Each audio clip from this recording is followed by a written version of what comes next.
Telegram ഇന്ത്യയിൽ ban ചെയ്യാൻ പോവുകയാണ്. കഴിഞ്ഞ കുറച്ച് ദിവസങ്ങളായിട്ട് ഇൻസ്റ്റാഗ്രാമിലും മറ്റു മീഡിയാസിലൊക്കെ ഞാൻ കാണുന്ന ന്യൂസ് ഇതാണ്: ടെലഗ്രാം ഇന്ത്യയിൽ ബാൻ ചെയ്യാൻ പോവുകയാണോ, ഇന്ന് ചെയ്യും, നാളെ ചെയ്യും, ഇങ്ങനെയൊക്കെയുള്ള വാർത്തകൾ വരുന്നുണ്ട്.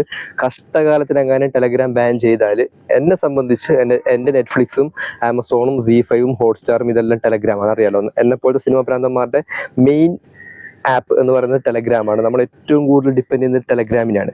പിന്നെ ഈ കുട്ടികളൊക്കെ പഠിക്കുന്ന കുട്ടികളൊക്കെ അവരുടെ ഡാറ്റാസും ക്വസ്റ്റ്യൻ പേപ്പറും, PSCക്കൊക്കെ പഠിക്കുന്ന കുട്ടികൾ അവരുടെ ക്വസ്റ്റ്യൻ പേപ്പറും കാര്യങ്ങളൊക്കെ കളക്ട് ചെയ്തിരിക്കുന്നത് അധികവും ടെലഗ്രാമിലാണ്. നമുക്ക് വാട്സപ്പിനെക്കാളും കൂടുതൽ കുറച്ചുകൂടി എന്താണ് അതിൻ്റെ ഒരു പ്രൈവസിയും സേഫ്റ്റിയൊക്കെ ടെലഗ്രാമാണ്. നമ്മൾ അങ്ങനെയാണല്ലോ ഉപയോഗിച്ച് വരുന്നത്. ഇപ്പോൾ ടെലഗ്രാം ഇങ്ങനെ ബാൻ ചെയ്യാൻ പോവുകയാണെന്ന് പറയുന്ന സമയത്ത് ഞാൻ വെറുതെ ഒന്ന് ഗൂഗിൾ ചെയ്ത് നോക്കി എന്താണ് ഈ ടെലഗ്രാമിൻ്റെ ഒരു ഹിസ്റ്ററി എന്ന് അറിയാനായിട്ട്. അപ്പോൾ 2013 റഷ്യക്കാരനായിട്ടുള്ള പാവൽ ദുറോവ് ആണ് ഈ ഒരു ആപ്പ് അവതരിപ്പിച്ചത്. അപ്പോൾ ഇയാൾക്ക് ഇപ്പോൾ 2024 39 വയസ്സേ ആയിട്ടുള്ളൂ കേട്ടോ. അപ്പോൾ ഈ പേര് കേൾക്കുമ്പോൾ അങ്ങനെ വലിയ പ്രായമായിട്ടുള്ള ഒരാളെ പോലെ തോന്നുമെങ്കിലും ചെറുപ്പക്കാരനാണ്. നല്ല ഗ്ലാമർ ആയിട്ടുള്ള പയ്യനാണ് കേട്ടോ. നല്ല മസിലും